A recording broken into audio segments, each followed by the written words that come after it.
mubuuze lwaki yalese abayayi ne bakutwala okitegeera kati mugale baby nsonyiwa kyonna ky'onaakola okwetaasa ezo kuba babagenda babazikuba 3 2 1 action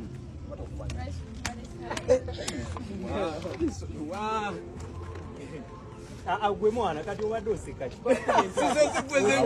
Pretty Nicole ye bambi munayogera bwogezi naye byonna agenda making sure nti abikola. By the way nze njagala nnyo Pretty Nicole olw'ensonga tumulaba ahasolinga, so Katonda wali muyamba n'ekikwatayo tetuligamba amu ya sente azifunye eno oba azifunye eri nedda. Mwana muwala muto tannabeera nga awoza myaka 18 naye ali mu kubeera nga asolingira ekikumi kyali mu kubeera nga ayingiza mu nsawo ye. Twamulabye atandise obwa video vixen saawa zinene tumulaba ayingidde ne cinematography atandise kubeera nga azanya bina Uganda. So munange muna keeping on nga muwe emirimu twandirekeraawo okuwulira comment oba negativity okuva ku side ya Pretty Nicole n'abantu abamwogera notandika okuwulira comment ezivaayo oba reactions ezivaayo ewe mwana watu nga ziri positive nga kati nze eno gye nkoze sigikoze mune ate Pretty Nicole akatambi sigikoze ate Pretty Nicole bawo kuruthumu sigikoze nga mulimu ate simanya ensonga za nkudi nedda ensonga za kumumotivating n'ensonga za kulaga mnya mwana mwarono ali mu kubeera nga asolinga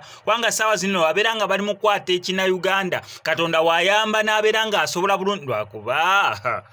omuntu bagambye omukuba olwina yolinga muweweeta Pretty Nicole ekina Uganda kinaasoboka bagambye omuntu mukuba oluyi naye golinga nga muweweeta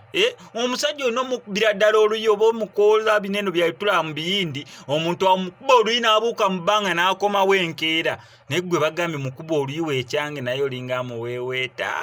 katambi kanziremu nkakuzanyira olabe Pretty Nicole ng'aweweeta omuntu gwe bamugambye okukuba oluyi naye so far so good nze Pretty Nicole nkoneramu keeping on ng'ohasolinga Mukama Katonda ajja kuyamba kisobole okubeera nga kikwatayo manyi